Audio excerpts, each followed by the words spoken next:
All right. Good morning, everyone. Welcome to Wednesday. I'll just say good morning to some people who are here. So Shania is here. Good morning, Shania. Abby's here. Good morning, Abby. And Simrat is here. Good morning, Simrat. So, yeah, let's jump right in. I have some things to talk about, but we'll talk about those later.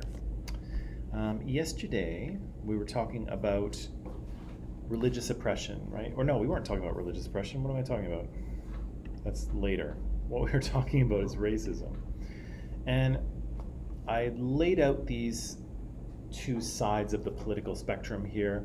Again, this doesn't just have to do with social justice. This has to do with sociology and political science and all kinds of things. And again, it describes people's ideas of what their state should be like. And so what's the role of government, and what do they want government to do in their society? And so we said that people on the right side are a little more traditional. They're more interested in kind of maintaining things as they are. They kind of, they want to kind of maintain the country as they think it is, or they think it was in the past.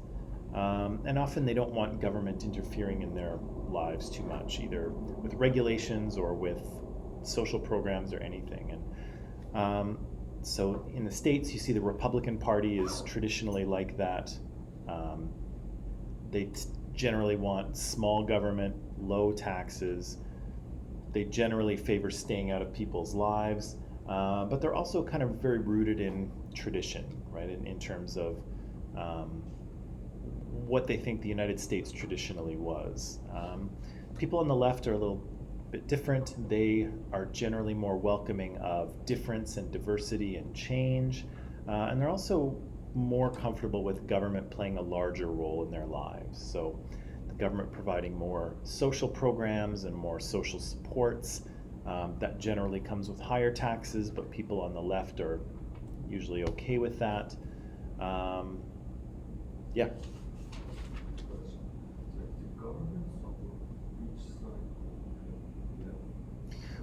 Well, it depends on the political party, right? So if you look here, I've got the Democrats and the Republicans, and the Democrats are a little bit on the left, and the Republicans are on the right. Of course, some people lean further one way or the other. So if you look at, oh gosh, who could we look at? I don't know, the Republicans are such a collection of weirdos at this point, I don't even know what to say, but some of them lean pretty hard right. And the whole party is leaning further right than it used to. On the left, you've got Democrats, so Barack Obama was a Democrat. Joe Biden is a Democrat. Both of those two are pretty close to the center, though. But if you look at someone like Bernie Sanders is further out to the left. Bernie's talking about socialist ideas, as is like Alexandria Ocasio-Cortez. She's talking about those things as well. So Bernie and AOC are kind of leaning a little bit further left. So it depends on the party. Here in Canada, we have a Conservative Party who is a little bit right.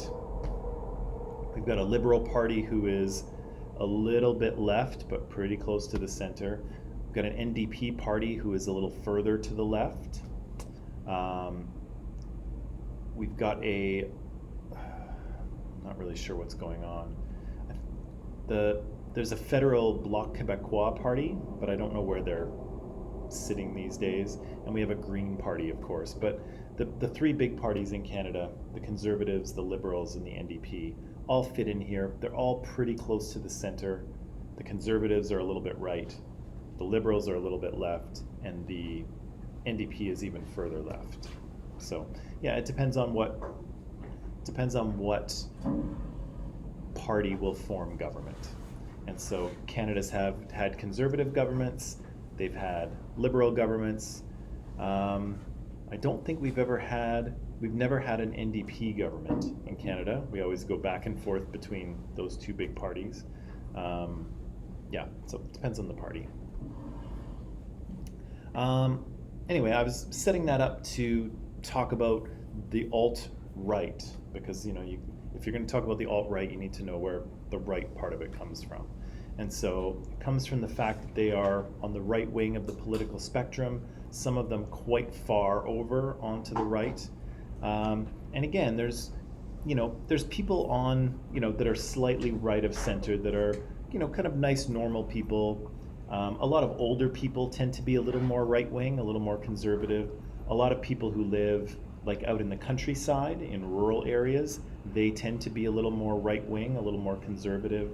It's the people in cities and younger people tend to be more left wing. Not all of them, but that tends to happen, and not just in Canada, in other countries as well.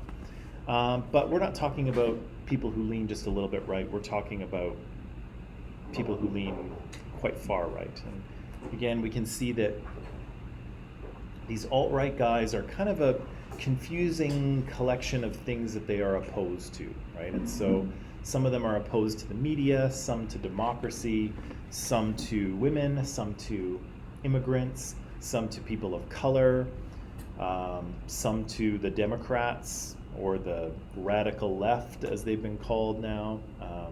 There's kind of a whole mix of people who are having a reaction to something in society, whether it's based on race, whether it's based on gender, whether it's based on sexuality or religion or politics, or all of those things together. These guys are having a big reaction to it. And I don't often say guys, I try not to, because usually when you say, hey guys, there's guys and girls mixed in. But I think you probably noticed in the video last night or yesterday that there's not many girls in that crowd, is there? No, right? It's all men, it's all white men is what it is. And again, we saw that with the storming of the Capitol on when was it? January 6th, January 7th, something like that. We saw those people storm the Capitol buildings and the whole place went into lockdown. Again, mostly white males, right? So we watched this video yesterday focused around this statue, and we said Robert E. Lee is a Confederate general here in the United States, and this whole thing got started because people started talking about taking the statue down, right? And we said that statues carry a lot of meaning. They are, people in society that we look up to, or that we're supposed to look up to. And here we have a guy who fought for slavery, who's being literally put up on a pedestal. And so people started having conversations about, should we take this statue down? How can we go about doing that? And again, a lot of people got upset. There was a rally, there was protests, there was counter protests. And in the video yesterday, we saw some of these people kind of close up, right? Good morning. We saw some of these people close up.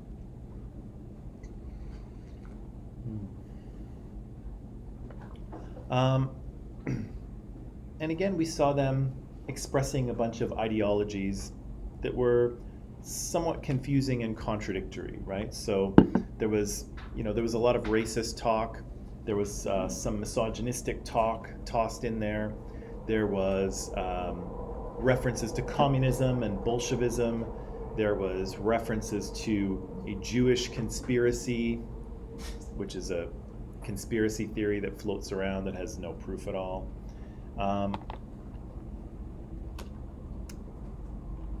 There was a lot of kind of conflicting ideologies, right? The idea that those guys were there to peacefully protest, but of course they were, heavily armed, and threatened to kill people if they had to. And again, that's not an exchange of ideas. It's not a peaceful protest if you are, threatening violence and murder. But such as it is.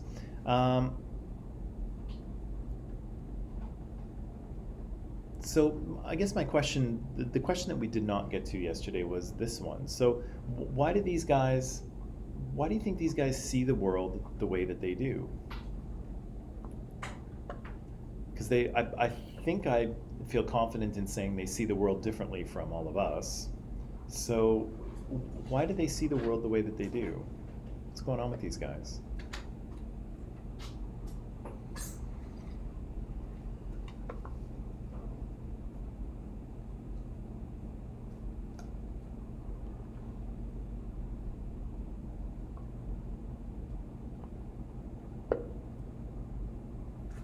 You all have lovely smiles, but I'd really prefer it if you actually use some words.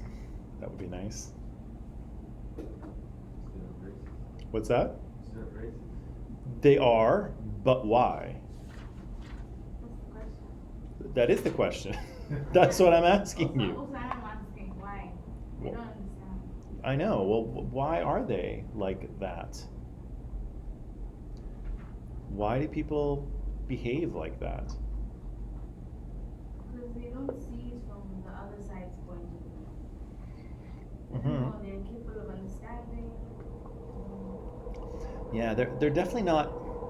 Yeah, they're definitely not interested in taking the other side's point of view, right? And you know, the sort of dehumanization we saw yesterday, where they're referring to people as animals, you know, that almost prevents you from doing it, right? If you acknowledge that someone is another human being, then you almost have to acknowledge that they have a perspective and they have feelings and they have an experience that's their own, which is probably similar to yours in some ways, but also different. You kind of have to acknowledge that. But if you dehumanize them, you don't have to anymore, right? If something's not human, it's a lot easier to, you know, to you don't have to put yourself in its position, right? Do you think it's because how they were raised? Do you? I mean, there are families that really they teach it, you know?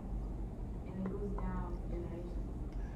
Yeah, and we've talked about that before, right? The socialization process is critical because humans don't know anything when they're born, right? They're a blank slate. Because they're so passionate. Super passionate. Yeah, how? How are you that passionate about something that's... So, you mean their parents were racist, and that's why they are.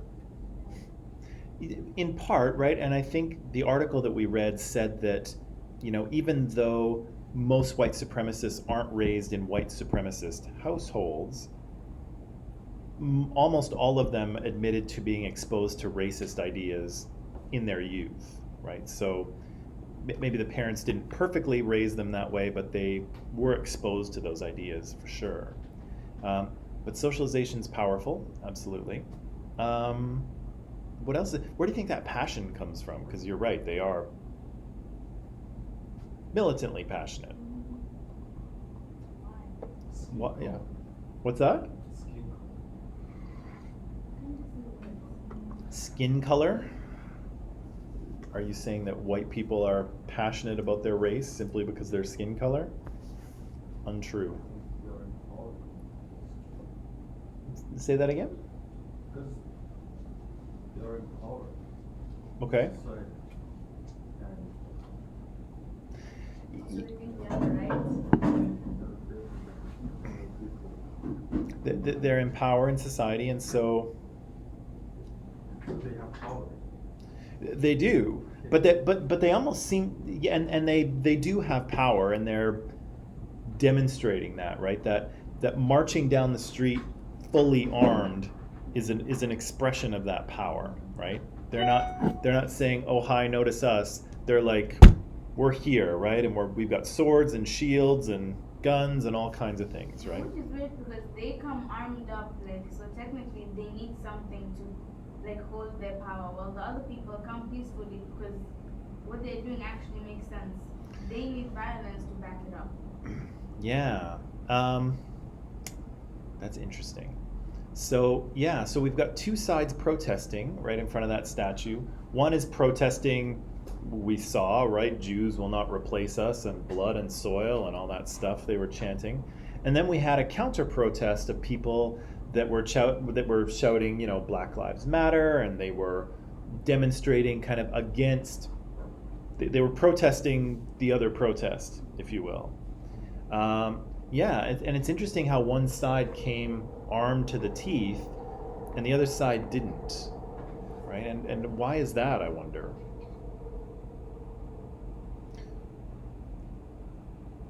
I mean, if I was protesting against those white supremacists, I might not mind wearing a vest or having a shield, but why not? Because the police Can you imagine that? Because what? The police is not gonna shoot them. Yeah, well, and that's one of the things that is pointed out, right? In that, you know, the way that protests are treated by law enforcement depends on who is doing the protesting. And there's lots of examples in the media of Black Lives Matter protesters being dealt with pretty harshly by the police, and yet everyone seems to handle these guys very carefully. Imagine the headlines. Hundreds of people of color armed. Oh my God, none of them would survive. Not even one. Yeah, well, and that's well, and yeah, there's a couple things going on here.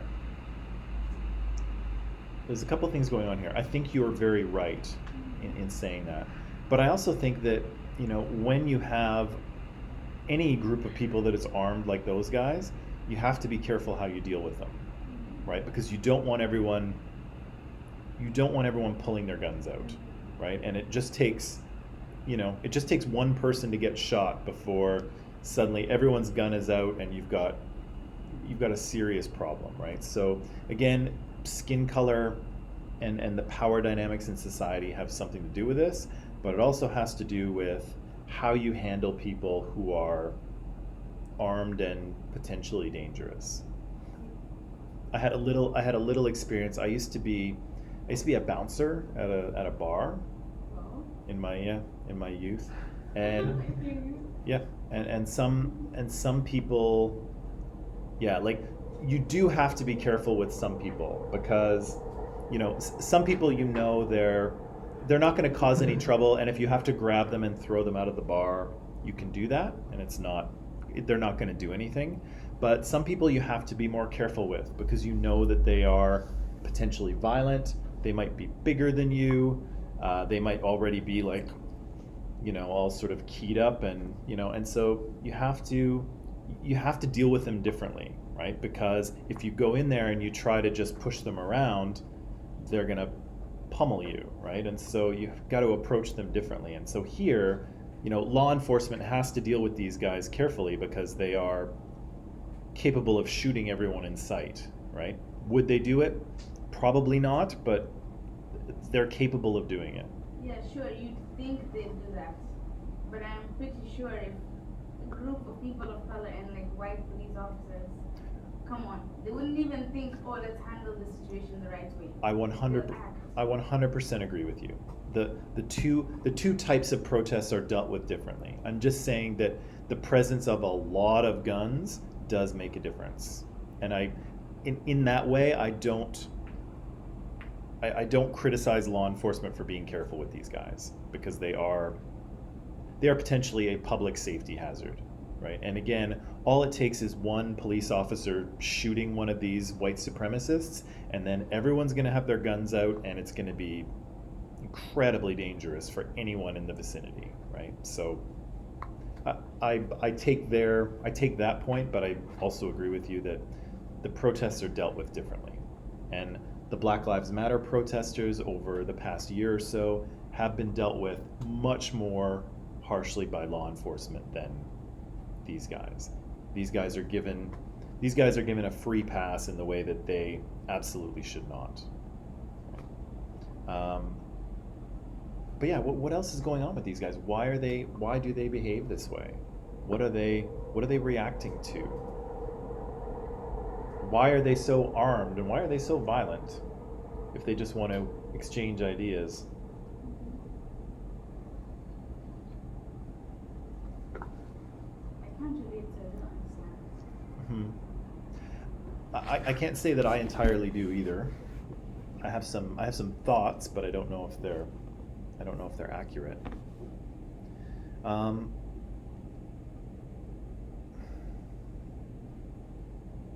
Yeah, I don't know. I'm curious to any thoughts you might have.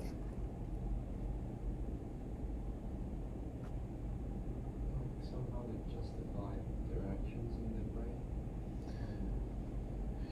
brain. I think so. I think they definitely feel that they're the heroes, right? They are on the side of right, and they are fighting for the right side. I think they honestly believe that. Yeah, but what are they fighting for? What are they fighting for? That's I am asking you. What is the point of all of this? Yeah. Well, I don't know. Yeah, but they have it already. This is fair. In theory, right? We know that. We In know. every sense of the word, they have power. They have nothing they could possibly want to come up armed, fighting for a cause. What cause? You have it all. Whites are American. But it's Oh. already so white. It's so white. It is so white, right? Okay. Let me see. Do you think America is becoming less white? No. I think it's trying to.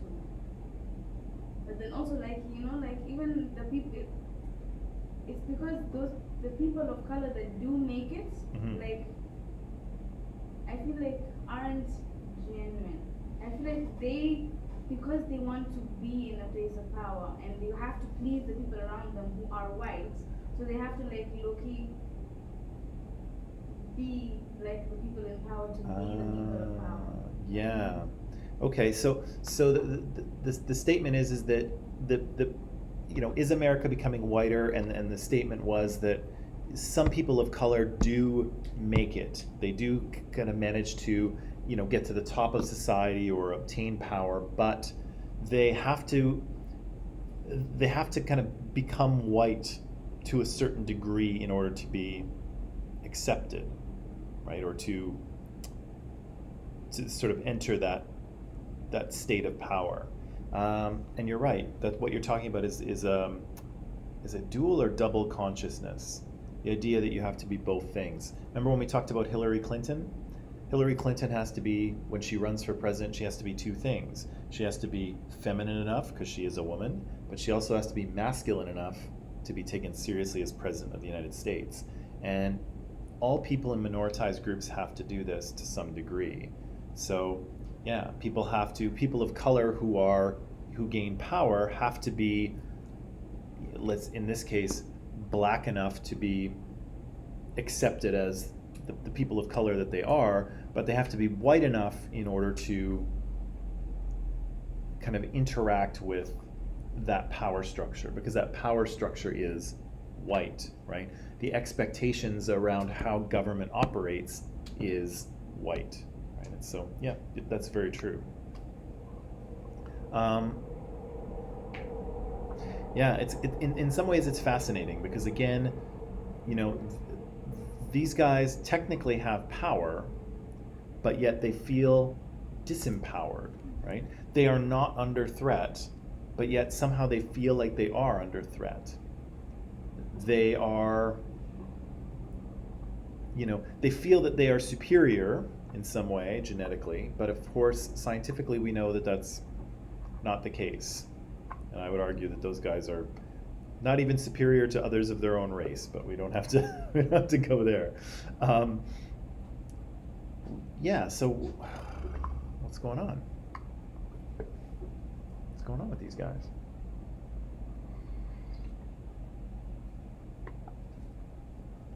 Are there other ways in which these guys could be minoritized or disempowered? Obviously, if we just look at their skin color and their race, we know that they're white, and white people still have control of social institutions in the United States, so we know that they're fine there. But are there other places or other ways in which they are disempowered? Around people who are not racist. Perhaps, right? They they probably feel silenced in a certain way, right? Because talk about race is to some degree taboo, right? We either we don't talk about it, or when you talk about it, there's very clear boundaries in which you must stay, right? Even if you do have some racist kind of beliefs or prejudices, most people are smart enough to know that, okay, this is the stuff I should not say, whether I believe it or not, right? So yeah, I think it's probably true that they feel shut down or sort of suppressed around people who are not racist. I have a question. Sure. we all know what bad and good is. We all know like what's right and wrong. Like they don't kill people because of their color. That's obviously wrong. You know what I mean? Yeah, We all have a common ground. yeah. So why is it so hard to implement?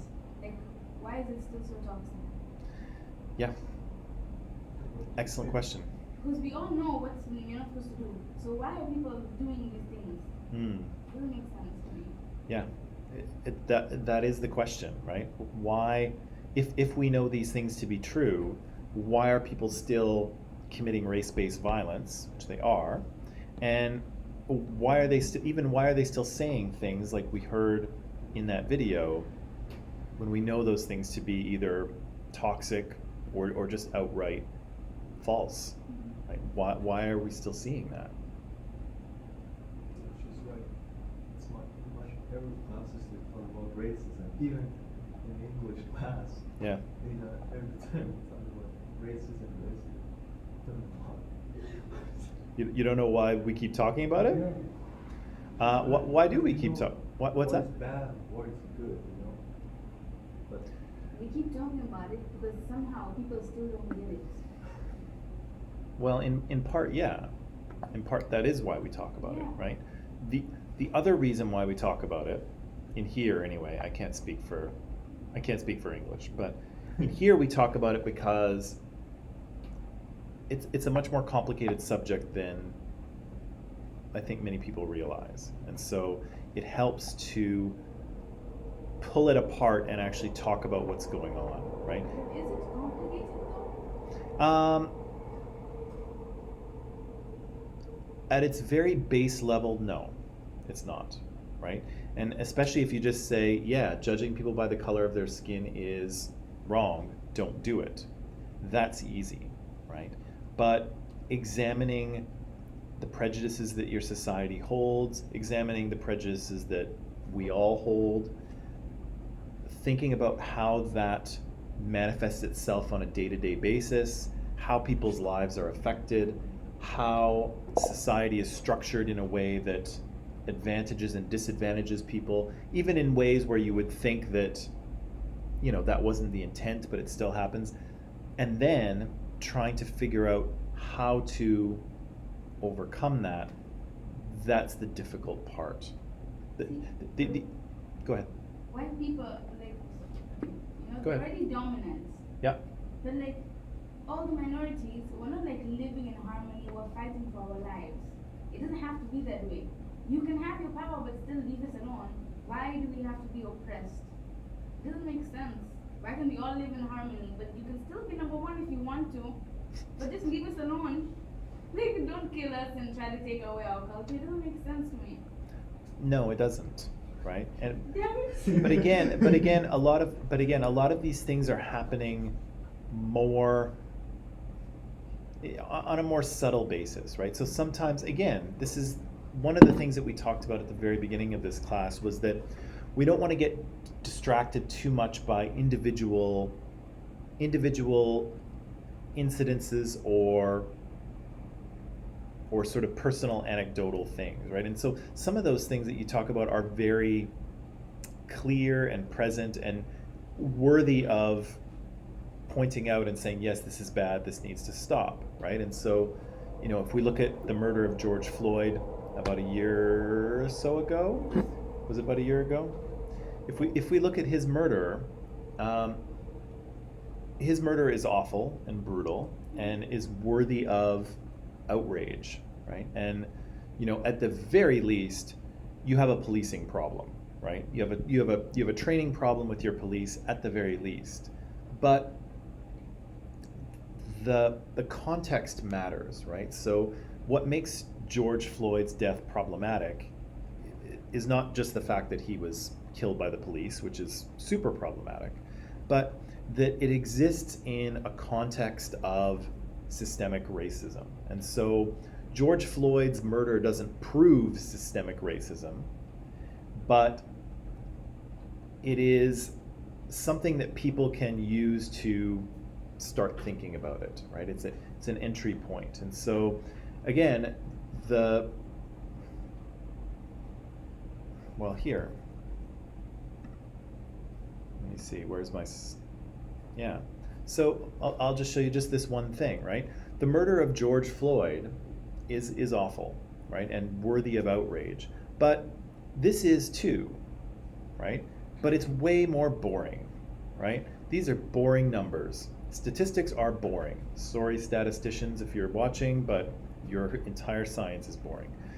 The numbers are boring, but this is a big deal, right? It is a big deal that on average, most American households make about $54,000 a year, but black households are $20,000, making $20,000 a year less, right? That is a serious difference, right? Something's happening, right? Same thing here, the poverty rate. That's a shocking number for the United States. The United States should be, I'm sorry, Americans, but you should be embarrassed by your poverty rate. That's way too many people living in poverty. And sadly, a good chunk of those are going to be children. But again, look at black families in the United States. More than 1 in 4 is living in poverty, right? That's what we need to pay attention to, right? Because again, George Floyd is awful and we need to pay attention to it. But this is the kind of stuff that is more difficult to see and also more difficult to address. What's up? You just said George Floyd is awful. Oh, no, George is, sorry, George, the incident of George Floyd. George Floyd is not awful. His murder is awful. Pardon me. I have a question. Yeah. What happened to that police who killed George Floyd? I don't think anything did. Wait. Probably just lost his job for like a year. Of course. He probably just suspended. Okay, let's look it up. Let's look it up.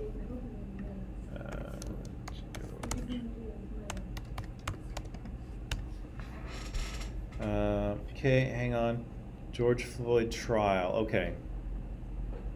So the police officer who is accused of killing him,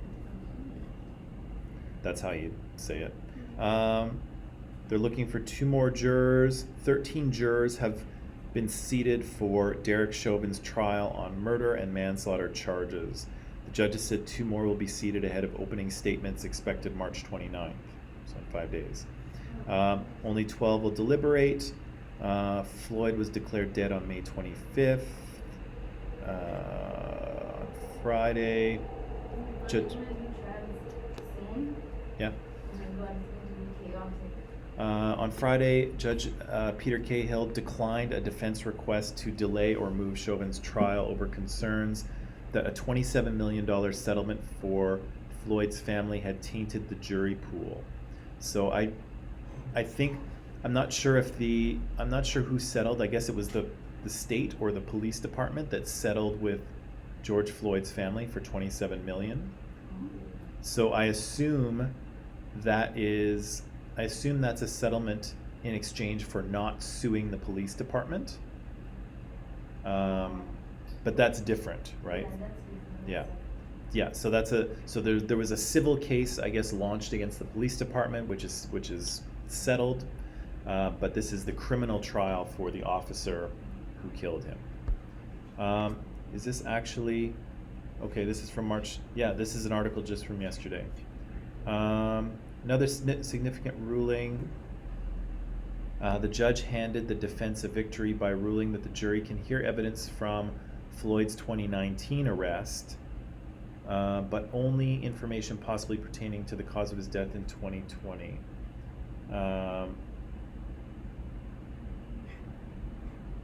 Okay, Floyd was arrested before. That's so unrelated. It is unrelated.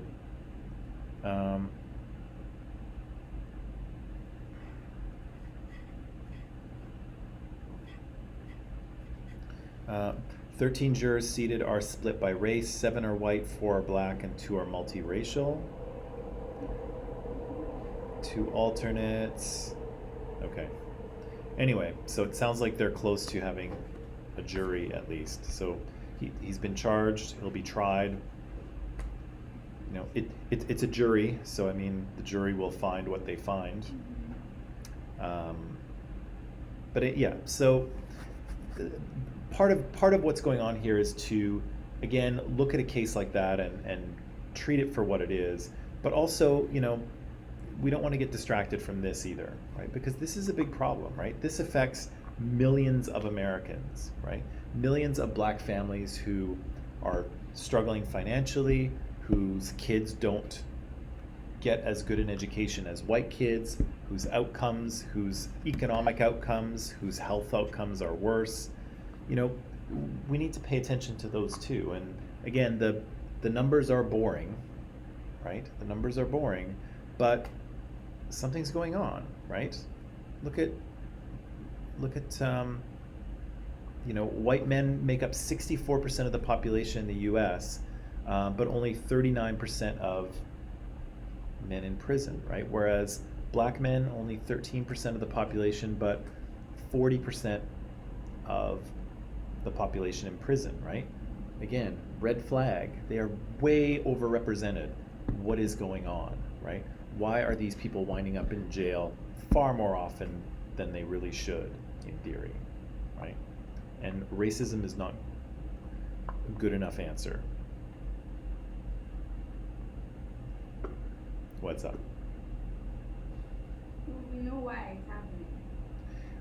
Well, we do, but yeah, it becomes complicated when you look at every single factor. I know what you're saying, and in some ways yes, it is simple, but it's also not. Because if it was that simple, we just would have fixed it already. No, it's not that hard to fix because it's years, hundreds of years that we have to unpack. That's why it's taking so long. Mm-hmm. But it's not because it's complicated. It's because it's in the system. Mm-hmm. You can't change that in a day. No, you can't. That's the only reason it's complicated, because change takes time. Not because why. True. Okay, let's see now.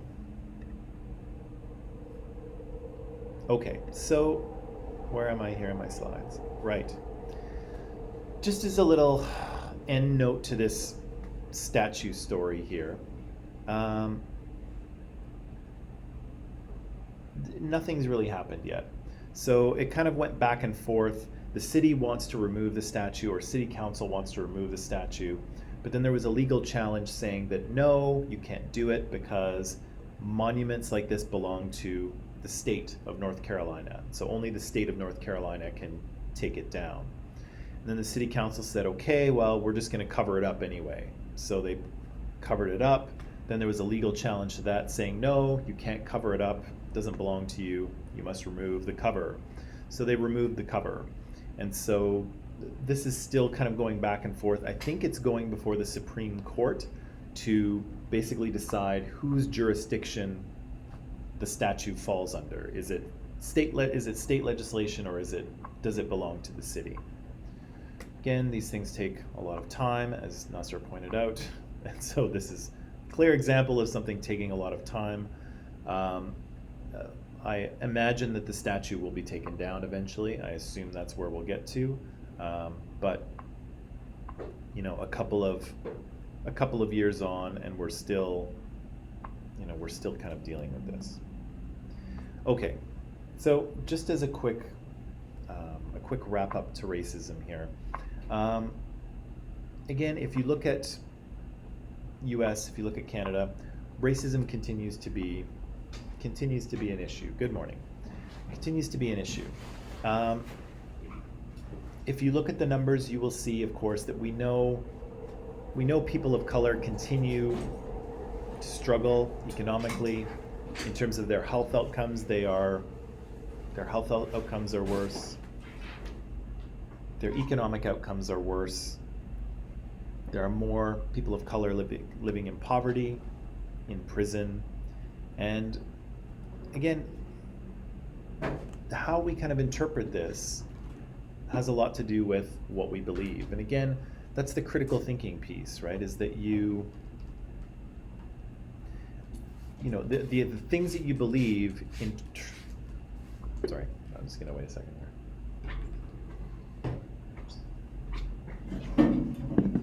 The things that you believe are influence how you analyze and interpret things, right? And so, again, it's very easy to see communities that are struggling, that are living in poverty. Here in Canada, if you look at some Indigenous communities, they are struggling with health outcomes and education outcomes, financial outcomes, sometimes drug and alcohol abuse. And it's very easy to look at that and say, well, it must be something wrong with them, right? It's very easy to see a collection of people experiencing certain issues and saying, oh, well, that must be something about them, or it must be something about their culture, or even their genetics, right? That's what race-based societies believe, that, you know, certain cultures are a certain way for genetic reasons. And again, there's no truth to any of that, of course, but, you know, people of color or Indigenous people are certainly not to blame for the situation they're in, right? This is, like Nasser pointed out, this is a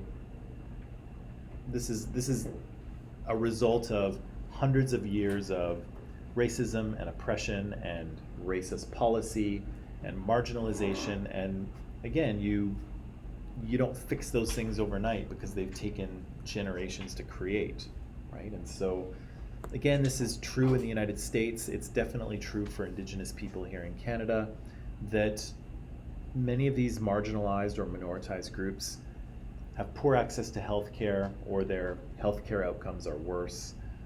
Their education is not as robust, whether you're in Canada or the United States. It's been more difficult for them to succeed financially, whether it has to do with education or investment or mortgages or redlining or whatever you want to point the finger to. And still, people of color and Indigenous people receive unequal treatment in every social institution you can name. And it's, yeah, and stories about that continue to find their way into the news. And so, again, there's a lot of things to fix, right? Yeah, and what we're talking about, and what I've been trying to land on here is the idea of systemic racism, right? The thing that it's not so much individual acts, but it is the sort of net effect of the whole that that we need to pay attention to, right? And so, again, incidences like George Floyd, the murder of George Floyd, are terrible and worthy of outrage, but they are a symptom of a problem, right? They're not the problem in itself. Of course, it is a problem, but there is a larger issue to be examined here. Okay, let's take a little break. When we come back, we will start talking about no, not classism, religious oppression. Okay, so take 10. Come back in a little bit.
Okay, and we're back.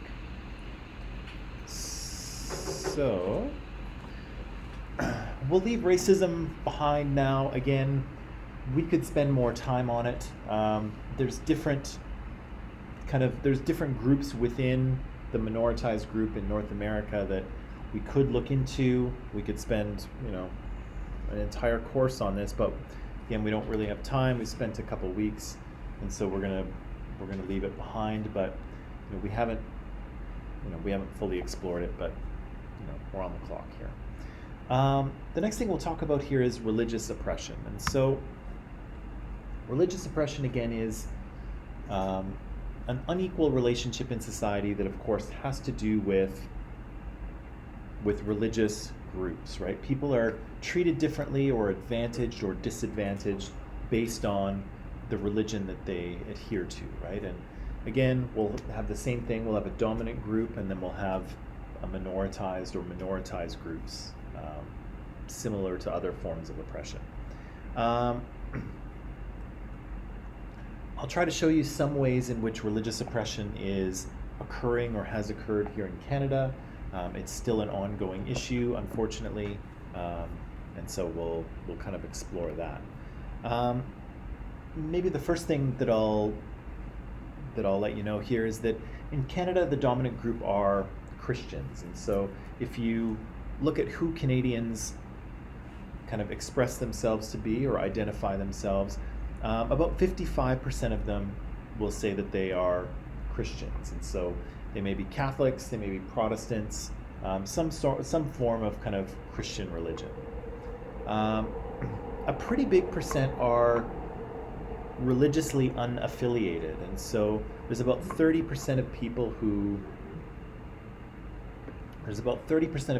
don't really identify as religious in any way, or they're agnostics, or they're atheists, and so really most people are Christian in Canada, or at least come from a Christian background. So of those 55%, about 29% are Catholics, 18% are Protestants. Does anyone know the difference between Catholicism and Protestantism?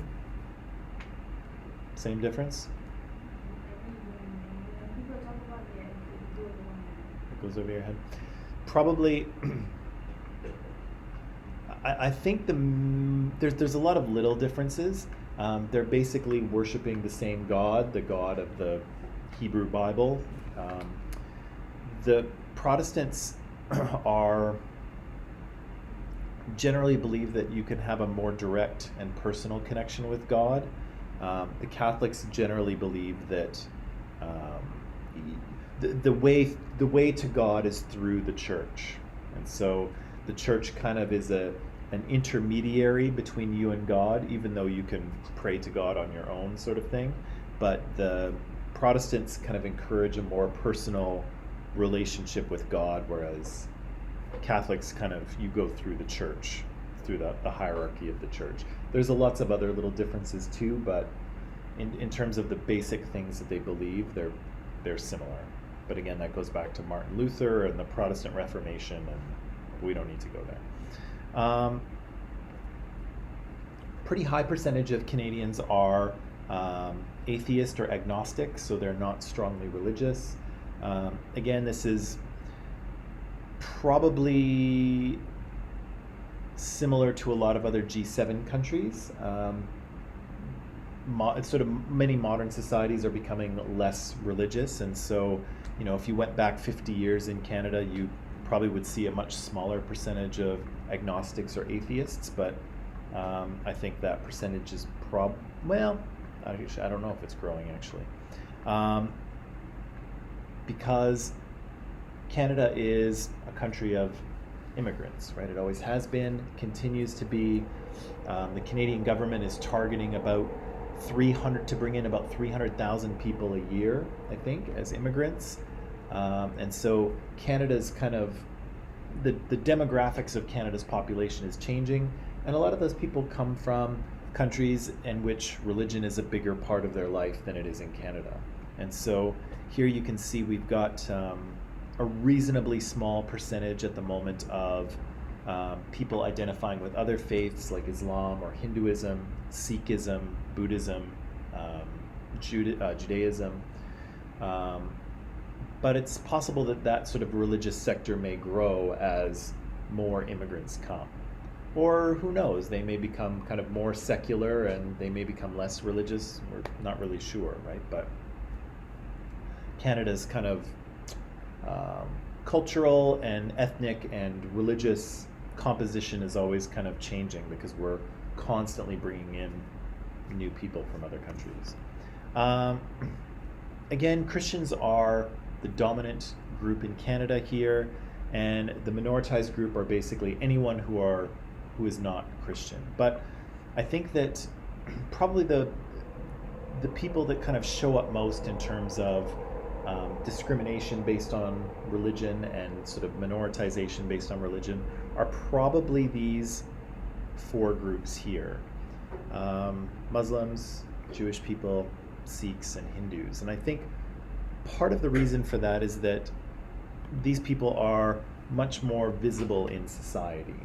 And so, you know, I could be a Buddhist, for example, but you'd never know, right? Because there are no kind of outward symbols of my faith. Similarly, I could be a very strong Catholic, and you might not have any idea to look at me. But again, some religions have elements of their faith that they wear in public, right? So if you're a Sikh, you wear a turban, or if you're a Sikh man, you wear a turban.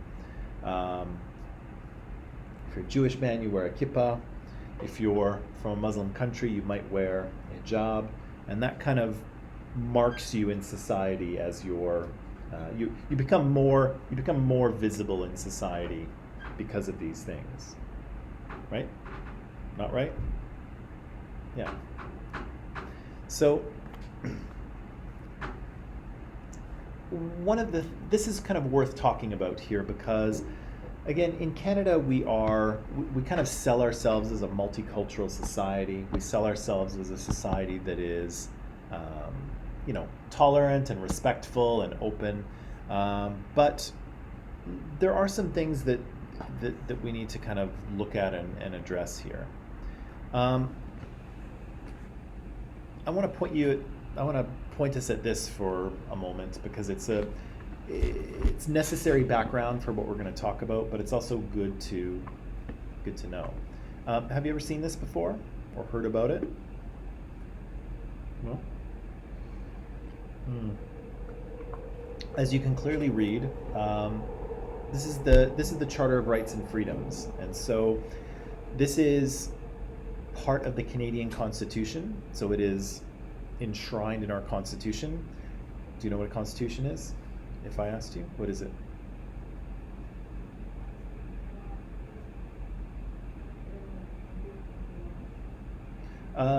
Yeah. It's more than that, but it is rules. I know what it is. I don't know how to explain it. Well, that means you don't know what it is. Yeah, if you can't explain what something is, you don't know what it is. But I know the feeling of thinking you know something, but then you can't. The Constitution is, it is a group of laws, it's a group of rules, and it's basically the highest rules in the country. And so I like to think of it, you guys have played board games, right? Monopoly or whatever? Yeah. So every board game has the rules of how to play, right? And if you opened a Monopoly box and you didn't know how to play, you could read the rules and learn and figure it out. And so the Constitution, any Constitution, is basically the rules of the country, right? How do we play the game of Canada, right? How does Canada work? Who is in charge? What does the government look like? How is it formed? What can it do? What is it not allowed to do, right? All of those things are in the Constitution. And so here in Canada's Constitution, it lays out the powers of the government. It shows how the federal government is structured. So we have an executive branch and a judicial branch and a, what's the other one? The executive, and the legislative, yikes. Woof. The legislative branch, there's 3 branches of government. We have those 3 branches because the Constitution says we have them. But in that constitution is this as well. And so this tells the people of Canada not only this is what the government is supposed to look like and this is what the government can and can't do, it also says these are your rights, right? This is what you're guaranteed as part of Canada. And if I can sort of toot Canada's horn here for a second, one of the things I really like about this one is that it applies to everyone in Canada. So it's not just Canadian citizens. So all of you who I imagine are not Canadian citizens, if you are sitting in Canada, almost all of these rights and freedoms are guaranteed to you simply by being here, except for two. The two that you are not guaranteed is mobility rights. So you're not allowed to enter Canada whenever you want, right? I get to, haha. And voting rights. So as non-citizens, you do not get to vote or run for public office, which I think makes sense. I think you would agree. But all of the other ones are guaranteed to you. So your legal rights, your fundamental freedoms, your equality rights, official languages, minority languages, all of those things are guaranteed to you just because you are sitting in Canada at the moment. This actually started out, the Canadian Charter of Rights and Freedoms started out after the Second World War. Again, we had the horrors of World War II and the Holocaust. The UN created their Universal Declaration of Human Rights to protect human rights worldwide. All countries unanimously approved. Some countries do a better job at upholding these than others, but at the time they all approved. This was kind of preceded in Canada by our Canadian Bill of Rights. And so the difference here is that when you pass something in federal legislature, you can always overturn it, right? So a government can pass a law, then we can have an election. A new government can come in and say, oh, actually, we don't like that law anymore. We're going to get rid of it and we're going to pass a new one. And sometimes they can do it. And so a federal statute, a federal law is powerful, but it can always be overturned by another government. The Canadian Charter of Rights and Freedoms is different because it's a part of the Constitution, and constitutions can't really be changed very easily at all. In Canada, I might have a slide on this, but in Canada, you can only change the Constitution if you have the consent of 7 of the provinces, and those 7 provinces have to represent at least 50% of the population. So you cannot change the Constitution unless you can get that amount of support behind you. We've tried to do it a couple of times because when we brought our Constitution home from the UK in 1982, believe it or not, which is a lot more recent than you would think, but when we brought our Constitution home from Britain, all the provinces signed on except Quebec. Quebec didn't like how the Constitution was laid out. They wanted more protection for French culture in Quebec, and so they did not sign on to it. But because everyone else did, it was strong enough to pass. What was your? Is that the one where they like speak French more than English? Yeah. So Quebec is. I don't know about how many people are sort of ethnically French in Quebec, but Quebec is a French province. French is the language of business. French is the language of their schools, and they have a lot of laws and structures in place to protect and promote that sort of French Quebec French culture. Yeah, which we'll get to in a minute. Anyway, Quebec didn't sign on to the Constitution, and so we've had 2 attempts to modify the Constitution in order to get them to sign on, because a few prime ministers have said, we really should have all the provinces sign on to this. Let's try to fix it so that everyone can agree. And we've tried twice. We've had a national referendum, and we haven't been able to get enough agreement. So we've had 2 attempts to change the Constitution, both have failed, so we currently have the same Constitution. Again, they're difficult to change, right? And they should be, because every law in the country has to be in alignment with the Constitution, right? If you pass a law that isn't, then you have a law that's unconstitutional, right? It violates the conditions of, the rules of the game, the rules of Canada, right?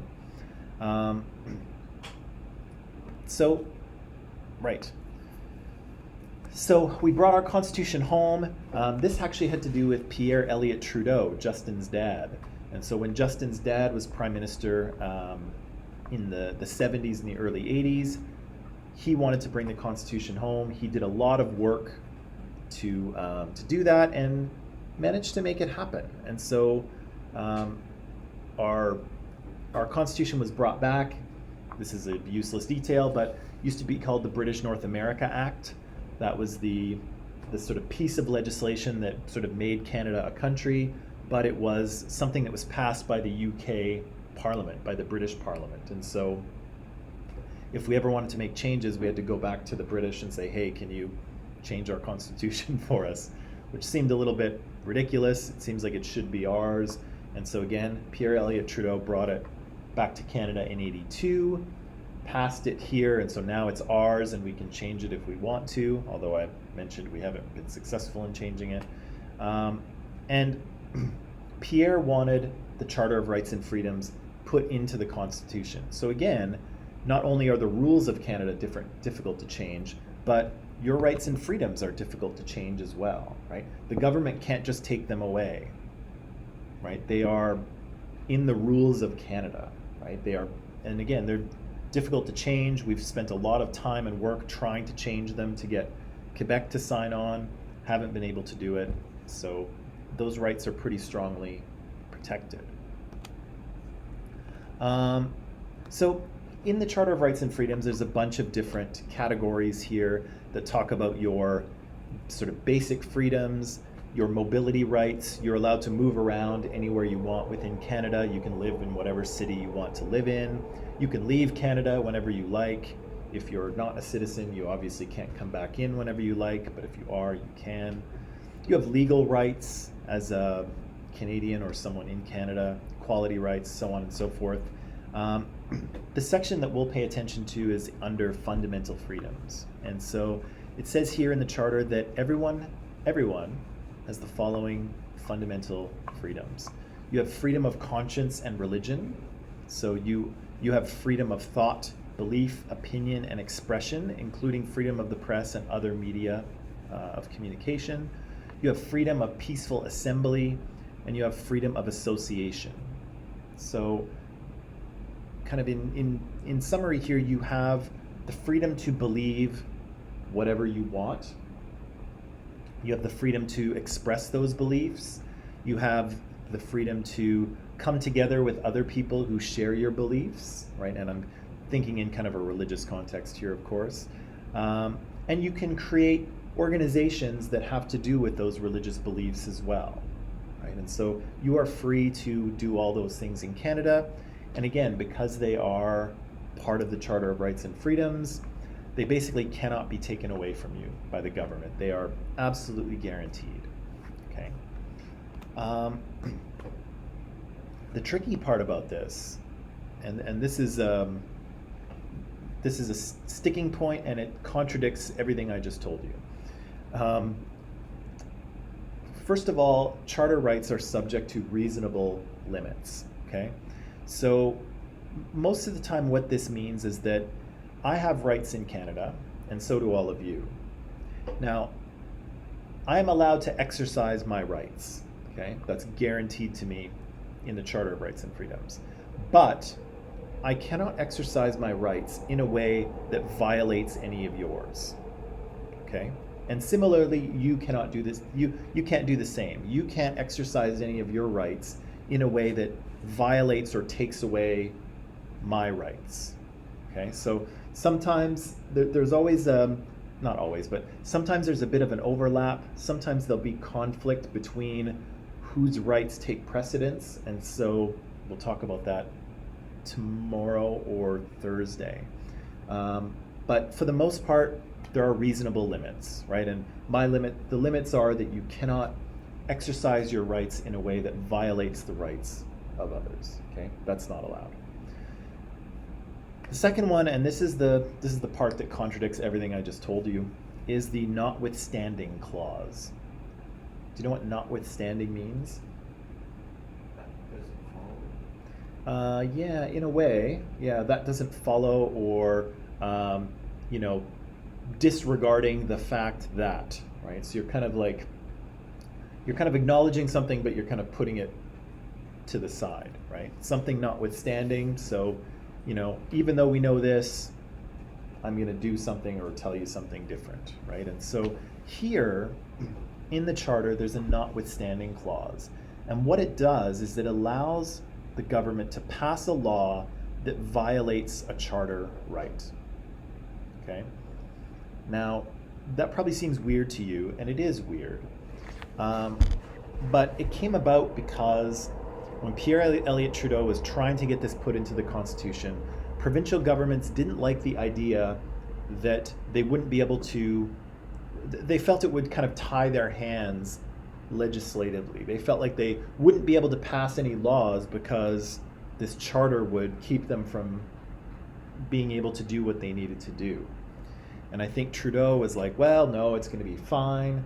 But the provinces didn't agree with him. And so the compromise was putting this in. So yes, all of your rights and freedoms are guaranteed, but the government can use this notwithstanding clause in order to pass a law that violates a charter right. Now, for the most part, this is not used very often at all, okay? And the reason being is that it's politically pretty dangerous, right? People don't like their charter rights taken away from them, especially when the charter says that they're guaranteed, right? So a government passing a bunch of laws with the notwithstanding clause, that'd be a problem, right? And so as far as I know, the federal government has never used the notwithstanding clause. So they've never passed a law that violates a charter right. I think Alberta and Saskatchewan have used this once or twice, maybe. Quebec has used it a lot. What? In Alberta and shoot, what did it have to do with? There was a time when I knew, but I don't remember off the top of my head. It wasn't recent. I think it was like in the 1950s or 60s. So it's been a little while. I'd have to look it up though. Quebec, however, uses this clause quite frequently. And they do so because they are trying to protect their French language and French culture. And so they constantly pass laws that encourage people to use French as their primary mode of language and their primary mode of expression, which is somewhat in violation of people's official or their minority language rights. And so it kind of violates people's ability to operate in the language that they want to operate in, because the French government is telling them that no, you may not operate in whatever language you want. You must operate in French. Okay. Yeah. So again, this clause allows the government to override the charter if they feel that they should. Again, it doesn't get used very often outside of Quebec. Again, there's probably like 2 instances outside of Quebec where this gets used. But in Quebec, it gets used quite a bit. Sorry,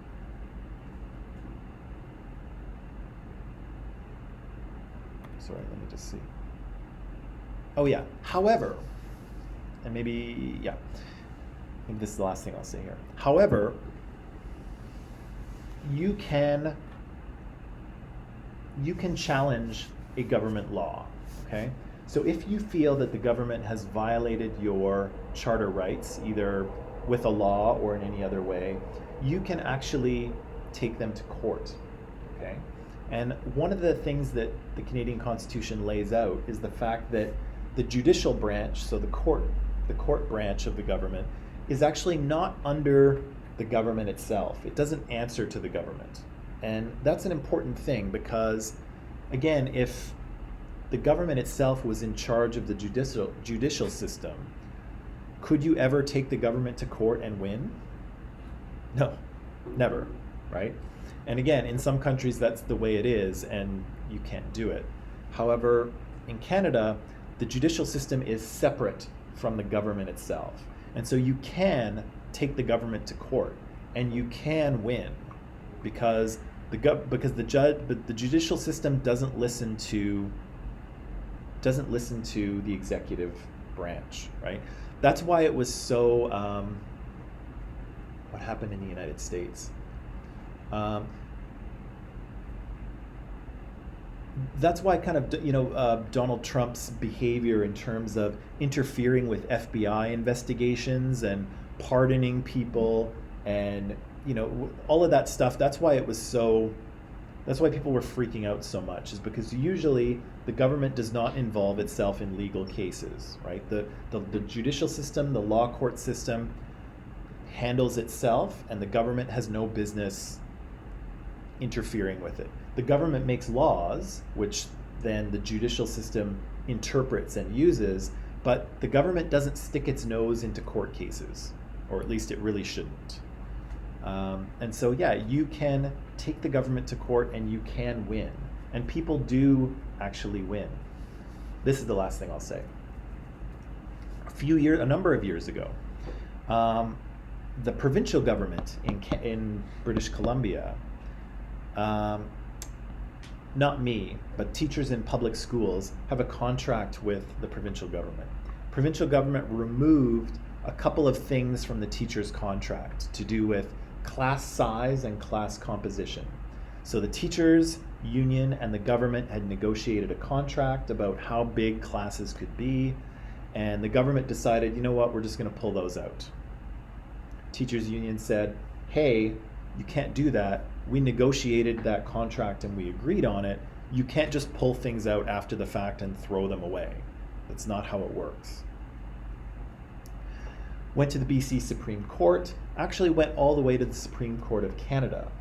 And the Supreme Court of Canada said, actually, no, province of BC, you can't do that. You're wrong. Fix it. And so the Supreme Court of Canada told them to fix it, and now they have to. And so, again, this is not a charter rights violation, but it's an example of, again, how you or an entity can take the government to court and can actually win, and they did. So, yeah, you can take things to the Supreme Court. Supreme Court decisions cannot be reversed by the government. So once the Supreme Court has ruled, that's it. There's no appeals. There's no nothing, right? They have the final say in Canada in legal issues. The Supreme Court judges cannot be fired. So if Justin Trudeau doesn't like a ruling of the Supreme Court, he can't fire all of the judges. They are in there for life. He can't do anything about it. He doesn't have to like them. They don't have to like him, but they're permanently in there. And again, if you want to change the Constitution, you need to do it with the consent of 7 provinces and 50% of the population. Okay, so I'm going to leave it there for now. There's something else we have to get into, but that's enough background, I think, on constitutional issues. You'll notice that I mentioned yesterday that I put the final paper assignment in Microsoft Teams so that you can look at it. I probably won't have enough time to talk about it today. Maybe I'll talk about it tomorrow, but I wanted to let you know that, I will give you this Friday's class to start working on the paper. So you'll have the entire class to work on it. You can come in here, get your laptops out, start thinking through which question you want to answer, start doing your research, start finding credible sources, start putting things together, okay? So Friday will be for you to work. I'll be here to answer questions if you need them answered. Yeah,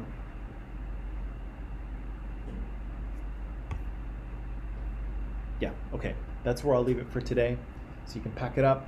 I have some quizzes here that I'll return to you before you go. Yeah, and then come back tomorrow, okay? What's the next quiz? April 1st. Okay. It's not a joke. It's on April Fool's, but it's not a joke. Okay. That is all. I will see you tomorrow. Bye, online people.